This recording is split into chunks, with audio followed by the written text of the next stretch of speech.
Kids story corner.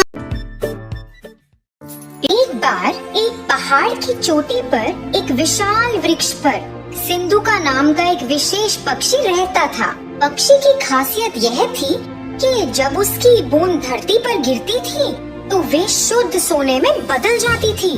वह इस पेड़ पर अकेला रहता था और शांति से वहाँ अपना जीवन व्यतीत कर खुश था। एक दिन एक शिकारी पक्षियों की तलाश में पहाड़ की चोटी पर घूम रहा था। कई घंटों के बाद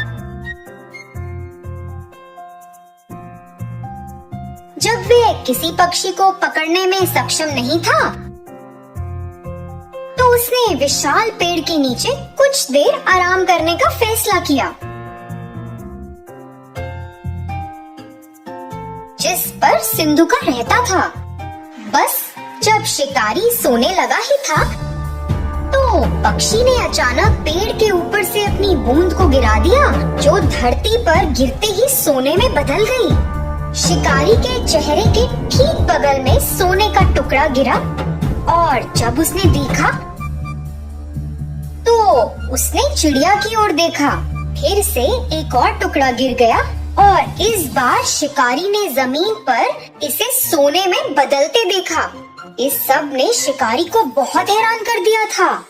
शिकारी सोचने लगा, मैं कई वर्षों से पक्षियों को पकड़ रहा हूँ, लेकिन कभी भी ऐसा पक्षी नहीं देखा या यहाँ तक कि ऐसे पक्षी के बारे में सुना भी नहीं जिनकी बूंद सोने में बदल जाती है।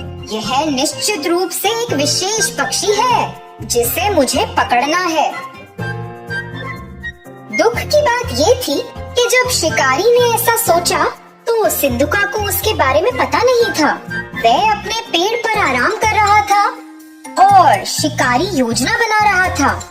शिकारी ने पेड़ पर एक जाल बहुत सावधानी से बिछा दिया जब पक्षी ध्यान नहीं दे रहा था और अंत में जाल में फंस गया। जब पक्षी जाल में फंस गया तो शिकारी ने उसे एक पिंजरे में डाल दिया और घर की ओर जाने लगा। उसी समय सिंधुका ने सोचा कि जाल पर ध्यान न देने के लिए वह कितना लापरवाह था और इसी कारण से बेचारा पकड़ा गया।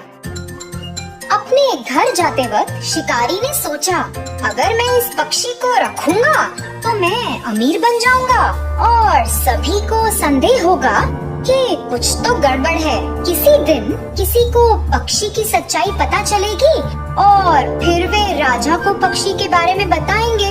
फिर मुझे इसे राजा को देना होगा। लेकिन अगर मैं पक्षी को सीधे ही राजा के सामने पेश करता हूँ तो वह मुझे इस पक्षी के बदले कुछ कीमती चीज देंगे। यह मेरे लिए बेहतर काम करेगा। मैं अपना शेष जीवन राजा की दी गई वस्तु के सहारे जी सकता हूँ। योजना के अनुसार वह सीधे राजा के महल में गया और राजा को सारी बात बताई। उसने राजा को पक्षी दिखाया और राजा एक ऐसे विशेष पक्षी को देखकर बहुत खुश हुआ जिसकी बूंद सोने में बदल जाती है।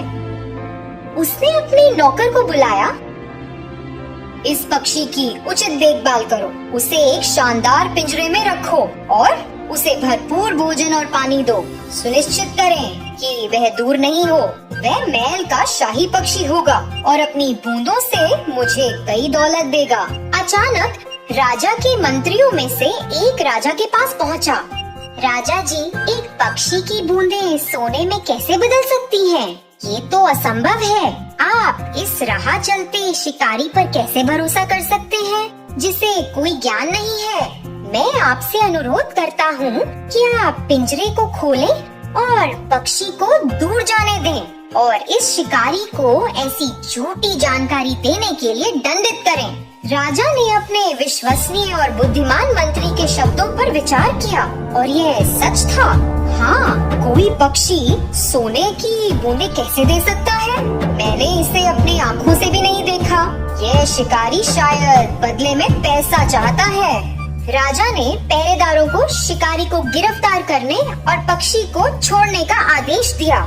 जैसे ही पक्षी मुक्त हुआ, वह उड़कर पास के एक दरवाजे के शीर्ष पर पहुंच गया और वहां बैठ गया। अचानक उसने अपनी बूंदों को गिराया जो सोने में बदल गईं। राजा और उनके मंत्रियों सहित सभी ने ये देखा और चौंक गए। राजा को पता था कि उसने एक गलती की है और तुरंत अपने पहरेदारों को पक्षी को पकड़ने का आदेश दिया। मगर बहुत देर हो चुकी थी। सिंधुका आकाश में उड़ गया और उसने खुद को फिर से लापरवाह नहीं होने का वादा किया। उसने दूसरे पहाड़ पर एक नए स्थान के लिए उड़ान भरी, जहाँ कोई भी उसे फिर से पकड़ ना पाए। तो बच्चों, इस कहानी से हमें क्या शिक्षा मिलती है कि चाहे कुछ कितना भी असंभव लगे, हमें उसकी पूरी तरह जांच करनी चाहिए। धन्यवाद।